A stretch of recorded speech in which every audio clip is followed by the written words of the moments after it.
성경을 읽다 보면요, 참 부럽고 정말 따라하고 싶은 인물이 있습니다. 바로 그 인물이 다윗이 아닐까라는 생각을 합니다. 자, 그는 참 행복한 사람이다 라고 말할 수 있을 정도로 하나님의 특별한 사랑을 받았던 인물 중에 한 사람입니다. 다윗이 하나님을 사랑한 것 이상으로 하나님의 특별한 사랑을 받았던 인물이라고 평가할 수 있습니다. 제가 오늘 벌써 8번째 시간을 통하여 여러 번 말씀드린 것처럼 그는 아버지의 사랑을 받았던 그런 아들은 아니었습니다. 오히려 아버지에게 무시당했다라고 보는 것이 더 맞습니다. 형들에게도 마찬가지였습니다. 다른 어떤 축제 잔치에 다윗만 빼놓고 형제들만 모일 정도로 다윗은 무시당하고 또 인정을 받지 못했던 인물이기도 합니다. 또한 다윗은요, 사울왕에게 미움을 받아서 도망자로 다녔고요, 핍박과 환난을 당하는 어려움 속에 살기도 하였습니다. 하지만 그럴 때마다 하나님이 다윗 편이 되어 주어서 피할 길을 인도하여 주었고, 그는 하루하루 살아가면서 감사할 수 있는 삶을 살게 되었습니다. 자, 이제 하나님의 때가 되니 다윗은 유다의 왕을 넘어 이스라엘의 왕이 되었고, 그는 존귀한 자뿐만 아니라 하나님이 다윗과 함께하여 주어서 백전백승에 승리하는 아름답고 축복의 삶을 살기 시작하는 그런 위대한 인물이 되었음을 성경은 말씀하고 있습니다. 자, 오늘 본문에도 보면 사무엘하 6장에 보면 다윗이 3만 명의 사람들을 모아서 뭔가를 꾸미려고 하고 있습니다. 보통 수많은 사람들을 모은다라는 것은 전쟁을 치르기 위함 아니겠습니까? 이미 블레셋과 함께 승리하였고 좋은 일을 감당하였지만 완전한 승리를 위하여 전쟁을 치르기 위하여 수많은 사람들을 모았을까요?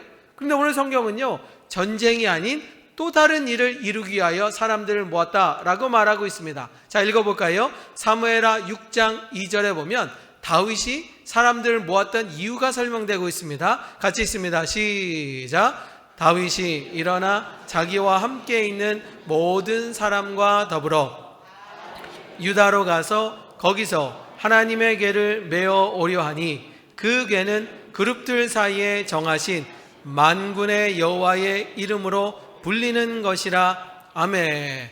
지금 다윗이요, 수많은 사람들을 모았던 이유는 무엇이냐? 하나님의 궤를 옮기려고 했다라는 것입니다. 자, 하나님의 궤, 이거는 성경에 보면요, 언약궤라고 말하기도 하고요, 또 다른 말로 증거궤라고 말하고 있습니다. 자, 그렇다면 이 언약궤가 얼마나 크고 얼마나 웅장하기에 이렇게 많은 사람들을 모았을까라고 한번 생각해 볼 수 있습니다. 자, 그런데 여러분들에게 도움을 드리고자 사진을 통하여 제가 몇 장을 준비했습니다. 자, 하나님의 궤가 뭐냐라고 말하면 이거부터 보면 되겠습니다. 첫 번째 사진은 12지파의 이스라엘 민족들이요, 이동하고 정착하고 있을 때 하나님이 말씀하시기를 어느 지파는 북쪽, 남쪽, 서쪽, 동쪽에 위치하라 라고 말하면서 한가운데는 하나님의 언약궤가 있는 성소를 만들어야 된다 라고 말씀하였고요, 저들은 어느 곳으로 이동하든지 늘 중심 가운데는 성소를 만들었고 그곳에 함께 지냈다 라고 말씀하고 있습니다. 자, 다음 사진 보여줄까요? 다음 사진에 보면 성소에 대해서 자세한 그림이 나타나 있습니다. 자, 성소는 무엇이냐? 성소와 지성소로 나눠져 있고요, 그 밖에는 뜰이 있어서 그 뜰에서 하나님 앞에 제사를 드리는 것이 바로 성소의 모습이기도 합니다. 자, 다음 장면 보겠습니다. 자, 성소는요, 크게 둘로 나눈다 그랬죠. 성소와 지성소로 남겨져 있고요, 천막으로 쳐져 있습니다. 저 지성소에는요, 아무나 들어갈 수 없습니다. 오직 대제사장이요, 1년에 한 번 대속죄일에만 들어갈 수 있게 되었고요, 그 안에는 하나님이 모셔둬라 라고 했던 하나님의 궤가 모셔두는 것이 지성소다 라고 말씀하고 있습니다. 자, 다음 장면 볼까요? 바로 이것이 하나님의 궤를 상징하는 바로 하나님의 궤입니다. 자, 하나님께서 출애굽기에 보면 이렇게 만들어야 된다 라고 말씀하셨고요, 그 안에 3가지를 두게 두면서 바로 거룩하고 정결한 지성소 안에 언약궤를 두게 하는 장면이 나와 있습니다. 자, 다음 장면 보겠습니다. 자, 그렇습니다. 1년에 한 번 대제사장이 그 안에 들어가게 되면 성경에 보면 바로 그 언약궤 위에 두 그룹이라고 말합니다. 두 날개 같은 것이 있지 않습니까? 새처럼 날아가는 그것을 그룹이라고 말하는데, 저 그룹 사이에 하나님이 임재하여 주신다라고 말씀하셨고요. 바로 대제사장이 그 언약궤 위에 하나님과 만나는 장면, 만나는 곳이 언약궤다라고 말씀하고 있습니다. 다시 본문으로 가겠습니다. 하나님의 궤를 옮기고자 하기 위하여 다윗이 그 많은 사람을 불러서 초청하였고 그 역사를 이루게 되는 장면이 소개되고 있습니다.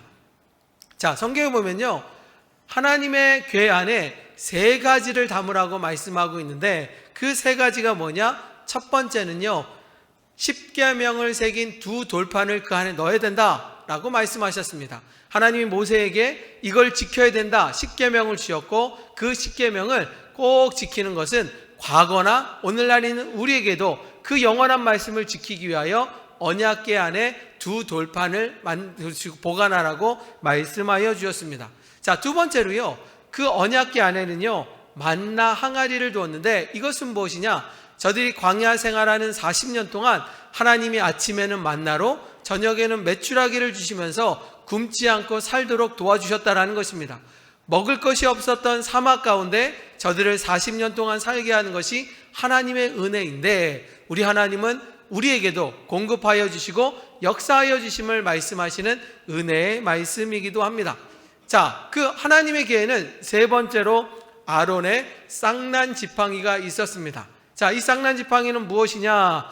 자, 하나님이 세우신 지도자가 모세와 제사장인 아론이었습니다.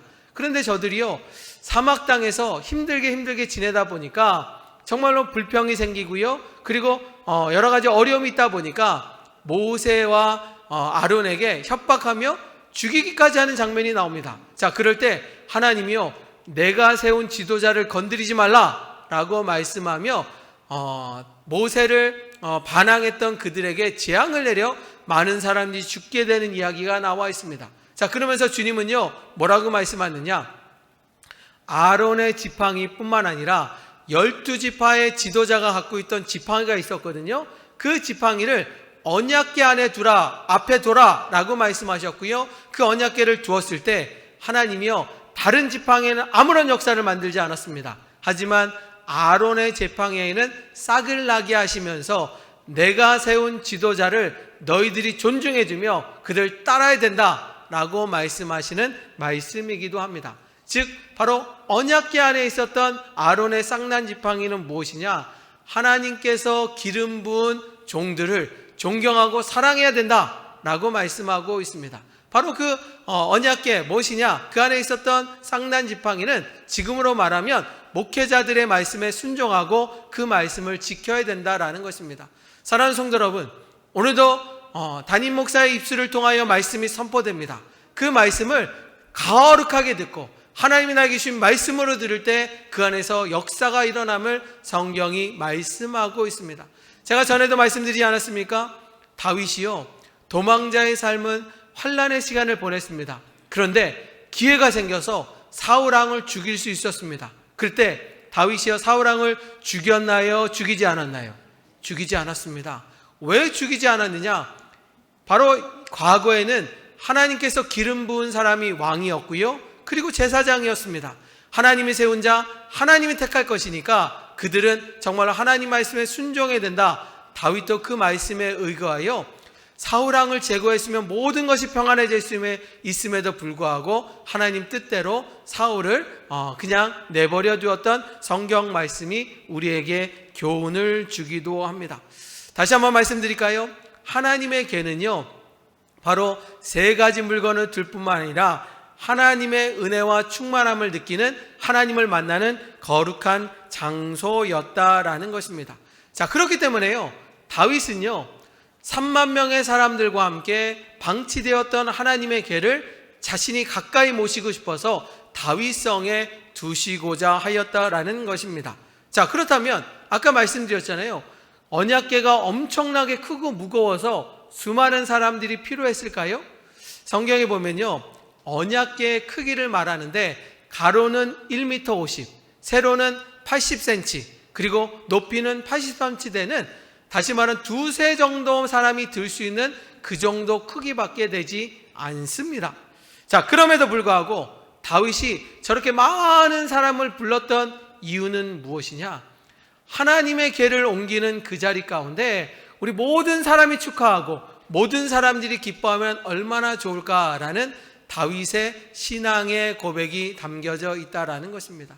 오늘 예배도 마찬가지입니다. 오늘 이 자리에 빈자리가 많이 있습니다. 그런데 빈자리 가운데 그냥 예배드린 여러분들이 정말로 마음과 뜻과 정성으로 열심을 드릴 때 그것이 하나님이 기뻐하는 예배지, 정말로 어떤 사람은 핸드폰하고 어떤 사람은 졸고 어떤 사람은 딴 생각하고 있고, 그것은요 하나님이 기뻐하시는 예배가 아니라는 것입니다. 사랑하는 성도 여러분, 다윗이 하나님의 궤를 옮길 때 마음과 뜻과 정성을 다하여 온 힘을 다하여 모든 성도들과 함께 주님을 경배했던 것처럼 오늘 이 예배도요 주님이 기뻐하시는 아름다운 예배가 되기를 주님의 이름으로 축복합니다. 바로 다윗은요 하나님과 가까이 하고자 하나님의 임재를 소망하는 마음으로 언약궤를 옮기기를 원했다라는 것입니다. 자, 아까 마지막 사진 장면 한 번 더 보여주실까요? 왜 언약궤를 옮기려고 했는가 라고 말하면 바로 이 장면입니다.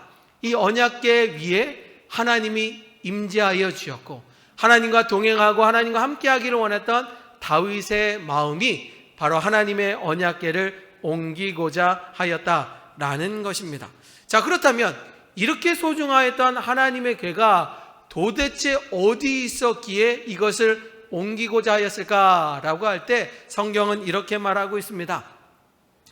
블레셋 병사들이요 가만히 생각해 보니까 이스라엘 백성들은 숫자도 적고 무기도 별로 변변치 않고 그리고 지도력도 그냥 그런데 전쟁만 하면 이스라엘이 자꾸 이기는 거예요.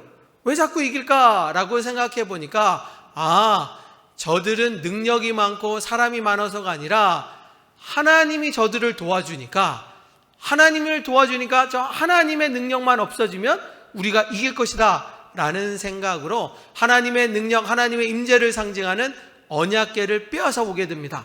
자, 이 블레셋 가운데 하나님의 궤가 오게 되니까 축복이 될 줄 아는데 저주가 되었습니다. 하나님의 궤가요 우상을 믿는 저들에게 가니까요 저들의 건물이 무너집니다. 우상 던지가 자빠집니다. 안 좋은 일이 많이 생깁니다. 결국은 저들은 무엇이냐? 하나님의 궤가 있다고 무조건 축복받는 것이 아니라 하나님의 궤를 받는 믿음의 사람들이 받을 때 그것이 축복이라는 사실을 알고요 어쩔 수 없이 정말로 그 하나님의 언약궤를 이스라엘로 보내게 됩니다. 자, 그 중요한 언약궤가 이스라엘 땅에 왔으니 바로 사울왕이요, 그 당시 사울왕이었거든요. 사울왕이 그 언약궤를 가까이 모시고 복을 받아야 되는데 성경에 보면 사울왕은 하나님과 배반하였던 자였고요 하나님의 뜻을 따르지 않았던 그 사람이었고 결국 하나님의 궤는 그냥 방치되는 일이 벌어지게 되었습니다. 하지만 다윗은 달랐습니다. 다윗은 무엇이냐? 하나님이 나에게 주신 축복과 은혜가 지금도 감사하지만 하나님의 궤를 가까이 모셔서 하나님과 함께할 때 나는 축복이 되고 복이 될 거라는 사실을 가지고요 수많은 사람들과 함께 하나님의 궤를 옮기는 장면이 성경 가운데 나와 있습니다. 자, 한번 같이 읽어볼까요? 사무엘하 6장 4절과 5절에 보면 다윗이 정성을 다하여 하나님의 궤를 옮기는 장면이 나와 있습니다. 같이 읽겠습니다. 시작. 그들이 산에 있는 아비나답의 집에서 싣고 나올 때에 아연은 궤 앞에 가고 다윗과 이스라엘 온 족속은 수금과 비파와 소고와 앙금과 제금으로 여호와 앞에서 연중하더라. 아멘. 아까 말씀드렸죠. 두세 명 정도만 해도요 언약궤를 충분히 옮길 수 있음에도 불구하고 3만 명이 그 자리에 모였습니다. 3만 명이 모여서 하나님의 궤가 옮겨질 때마다 찬양하고 경배하고 연주하는 그들의 모습을 상상해 보십시오.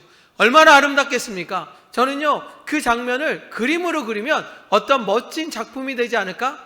하나님이 얼마나 기뻐하실까요? 하나님의 은혜 가운데 사랑하는 하나님을 더 가까이 모시고는 다윗과 성도들의 그 마음이 표현될 때 참 멋지고 정말 귀한 작품이 될 거다라는 생각을 갖게 되었습니다. 그런데요 그 아름다운 장면 가운데 성경을 읽다 보면요, 끔찍한 일이 벌어집니다. 자, 6장 6절과 7절 말씀을 읽어보면 하나님의 궤를 옮기는 가운데 이런 사건이 발생하고 있습니다. 같이 있습니다. 시작. 그들이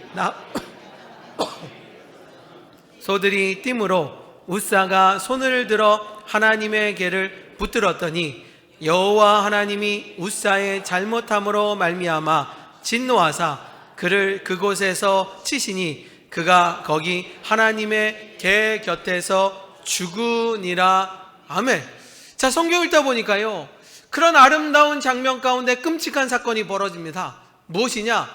그 언약궤를 옮기는 책임자였던 우사가 소들이요 벌쩍 뛰면서 그 수레가 흔들거리고 궤가 넘어지려고 하니까 바로 그 궤를 꽉 잡다가 그 자리에서 축사하고 죽게 되는 끔찍한 일이 벌어지고 말았습니다. 자, 여러분 한번 상상해 볼까요? 여러분들이 우사입니다. 여러분들이 우사인데요, 다윗이 심혈을 기울여서 하나님의 궤로 옮기려고 하는데 하나님의 궤가 수레에서 떨어지려고 합니다. 그럼 여러분들은 그거 붙잡을 거예요? 그냥 둘 거예요? 붙잡아야죠. 저도 붙잡을 것입니다. 제가 우사라면 두 손으로 꽉 붙잡아서, 아니, 제가 다치는 일이 있어도 그 하나님의 언약궤는 절대로 조금이라도 상처나면 안 될까라는 마음으로 제 온몸을 바쳤을 것입니다. 아마 여러분도 그러지 않았을까요? 우사도 그랬습니다. 하나님의 궤가 쓰러질 것 같으니까, 땅바닥에 떨어질 것 같으니까 온 힘을 향해 딱 잡는 순간 그가 즉사하고 죽고 말았습니다.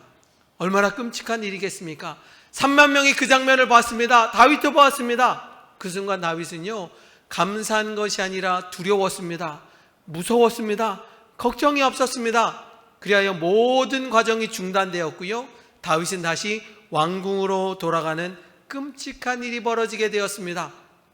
얼마나 끔찍하고 정말 속상하였는지 바로 그곳을 베레스 우사라고 말하였습니다. 자, 베레스는 치다, 그리고 우사는 인물 아니겠습니까? 바로 그것을 정말로 하나님이 우사를 쳤다라고 말하면서 그 끔찍한 장면을 기억하면서 마음 아파하고 괴로워하고 있는 장면이 성경 가운데 나와 있습니다. 저는 말씀을 준비하면서 그런 생각이 들었습니다. 여러분 성경을 읽어보세요. 하나님이 진노했던 장면이 언제인지, 하나님이요 우리에게 사랑을 베푸고 우리에게 은혜를 베푸지만 하나님이 진노할 때가 있습니다. 그것은 뭐냐? 하나님을 버리고 우상을 섬길 때입니다. 하나님을 배반하고요 자기 멋대로 살아갈 때 하나님은 진노하셨습니다. 하나님 속상해 하셨습니다. 그런 장면 외에는요, 하나님을 더 사랑하는 장면 가운데 하나님은 칭찬하고 격려하셨고 함께 하셨던 장면입니다. 자, 오늘 보세요. 다윗이요 하나님을 배반하는 장면입니까? 아니에요. 그러면 3만 명의 사람들이요 하나님을 믿지 않고 우상을 섬겼기 때문입니까? 그건 더더욱 아니에요. 이것은 무엇이냐? 다윗과 성도들이요 하나님을 사랑하는 것을 표현하고자, 하나님과 더 가까워지고 싶으자 그것을 옮기고자 했던 정말로 선한 동기였는데, 그럼에도 불구하고 끔찍한 사건이 모두에게 고통이었고 다윗에게는 두려움으로 남는 그런 시간이었습니다. 광궁으로 돌아왔습니다. 왜 하나님이 이러셨을까? 왜 하나님이 좀 너무하신 거 아닌가? 내가 주님을 사랑한다고 표현하고 싶었는데 왜 주님은 내 뜻을 하나도 못 알아주실까? 아마 다윗은 고민하고 고민했을 것입니다. 아니 3만 명의 사람들도요 그 끔찍한 장면을 보면서 우리가 믿는 하나님은 그런 분이 맞나? 전능하시고 자비로우시고 늘 용서하고 사랑해주는 그 주님이 왜 이렇게 하셨을까? 아마 저들은 걱정하고 또 걱정하면서 왜 그랬을까 마음 아파했을 것입니다. 그런데 성경은요 왜 하나님이 그렇게 하셨는지 분명하고 분명하게 우리에게 가르쳐 주고 있습니다. 이미 사무엘 하에 있는 말씀보다 몇백 년 전에 바로 민수에게 보면 주님께서 아까 말씀드렸죠. 아까 모든 것의 중심이 성막이라고 말씀드렸고 그 안에 지성소가 있고 언약궤를 두라고 말씀하셨던 주님이 혹여나 저들이 사막 땅에서 이동할 때마다 어떻게 이동해야 되는지 분명하게 명령하셨다라는 것입니다. 자, 같이 읽어볼까요? 민수기 4장 15절에 보면 하나님의 궤를 옮길 때는 반드시 이래야 된다 이미 말씀하셨다라는 겁니다. 같이 있습니다. 시작. 진영을 떠날 때에 그의 아들들이 성소와 성소의 모든 기구를 덮는 일을 마치거든 고앗 자손들이 와서 맬 것이니라. 그러나 성물은 만지지 말라. 그들이 죽으리라. 회막 물건 중에서 이것들은 고앗 자손이 맬 것이며. 아멘. 주님이 명령하셨습니다. 주님이 분명하게 말씀하셨습니다. 하나님의 언약궤를 옮길 때는 고앗 자손만이 옮길 수 있는 자격이 있다. 그리고 뿐만 아니라 고앗 자손이 옮길 때는 수레로 옮기는 것이 아니라 메고 가야 된다라고 말씀하여 주셨습니다. 자, 그러면 제가 물어볼게요. 지금 다윗이요, 하나님의 궤를 옮길 때 고앗 자손이 메고 갔나요? 아닙니다. 성경에 보면 바로 웃사는요, 고앗 자손도 아니었습니다. 아마 덩치도 좋고 책임감이 있기 때문에 그를 시켰는지 모르겠지만 그는 고앗 자손도 분명히 아니었습니다. 언약궤를 옮길 때 수레를 옮기라고 하셨나요? 아닙니다. 고앗 자손이 어깨를 메고 정성껏 옮겨야 되지만 하나님의 방법이 있음에도 불구하고 저들은 하나님의 방법을 택한 것이 아니라 저들의 방법을 택하였다라는 것입니다. 아까 민수에게 보니까 하나님의 궤를 만지면 됩니까? 안 됩니까? 배는 즉시 죽는다 라고 말씀함에도 불구하고 다시 말하면 무지하였던 저들의 모습은 하나님을 정말로 화나게 만들었던 안타까운 이야기가 성경 가운데 나와 있습니다. 저는 말씀을 묵상하면서 저도 똑같은 생각을 했습니다. 하나님을 배반한 것도 아니고 하나님을 사랑하여서 저렇게 했다고 하는데 하나님이 방법을 알려주셨다고 말해도 그래도 다윗의 그 순수한 마음이 있지 않습니까? 아니 3만 명의 사람들이 정성껏 주님을 경보했는데 주님이 저 정도는 봐줄 수 있지 않을까? 용서해 주지 않을까? 그런 생각을 하셨는데 그런데 하나님 말씀대로 순종하지 않았다고 저런 끔찍한 일이 발생할 수 있었을까라고 말할 때 저는요 처음에는 이해가 되지 않았습니다. 그런데 가만히 생각해 보니까 우리 믿음의 사람들도 하나님의 뜻이 아닌 내 마음대로 신앙생활하고 있을 때 이것이 우리에게 주는 경고요, 교훈의 말씀이 아닐까라는 생각을 해보게 되었습니다. 사랑하는 성도 여러분, 여러분 주님 사랑하십니까? 여러분 정말 주님 사랑하십니까? 그래서 주님 사랑하기 위하여 예배드리러 오셨습니까? 제가 그럼 묻습니다. 여러분들이 주님을 사랑하는 순수한 마음 가운데 성경 말씀에 의지하여 여러분들 믿음 생활하고 계십니까? 주님은요 우리에게 분명하게 성경을 주셨어요. 이 성경이 뭐예요? 창세기부터 요한계시를 읽으면서 하나님의 뜻이 무엇인지 우리가 깨닫고 그 믿음대로 살기를 원하십니다. 그래서 신앙생활하는 거 아니겠습니까? 그런데 많은 사람들이요 내가 하나님을 사랑한다고 말하지만 자기 멋대로 신앙생활합니다. 자기 뜻대로 신앙생활하며 스스로 만족하며 살 때도 많이 있다라는 것입니다. 오늘 말씀은요 우리에게 분명하게 전하고 있습니다. 하나님을 사랑하는 순수한 마음과 함께 믿음의 사람들이 온전한 신앙생활하기 위해서는 하나님의 말씀을 귀담아 듣고 하나님 뜻대로 사는 것이 정답이라고 말씀하고 있습니다. 하나님은요 하나님이 원하시는 방법이 있어요.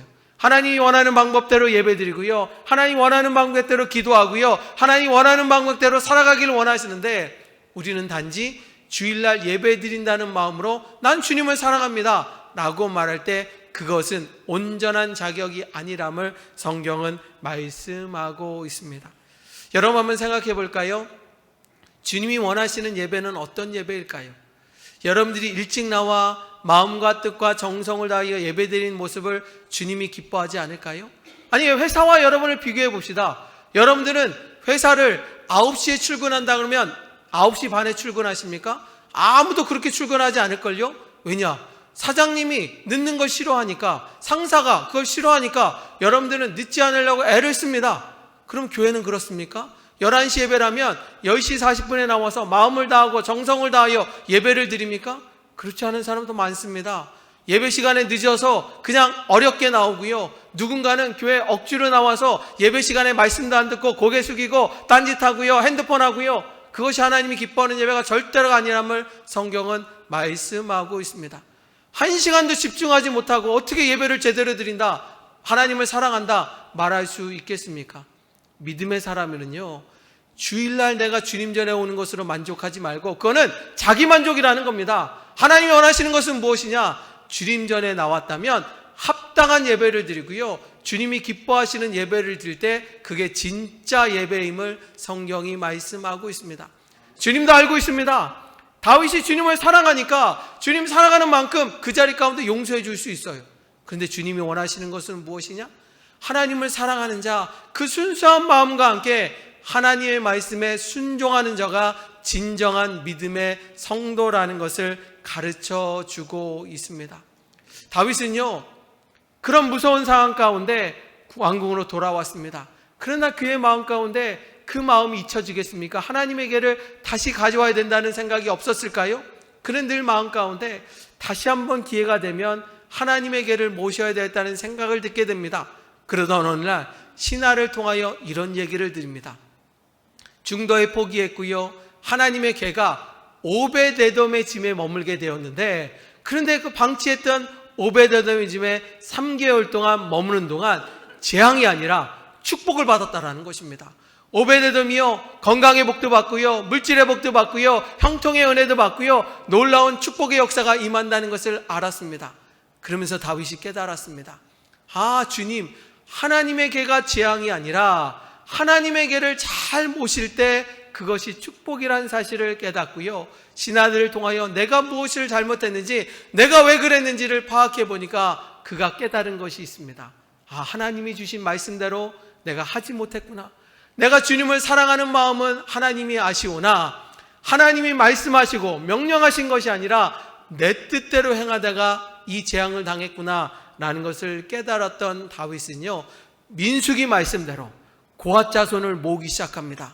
그리고 정말로 하나님에게를 정말 매면서 가져오도록, 수레가 아닌 잘못된 것을 다시 내려놓고 올바른 방법으로 하나님에게를 옮기는 장면이 성경 가운데 나와 있습니다. 자, 그러면서 이렇게 말씀합니다. 사무엘하 6장 17절에 보면 하나님에게를 메고 고앗 자손이 메었을 때 아무런 문제도 생기지 않고 평탄하게 다윗성으로 언약궤를 모시는 장면이 나옵니다. 자, 같이 읽어볼까요? 사무엘하 6장 17절의 말씀 같이 읽겠습니다. 시작.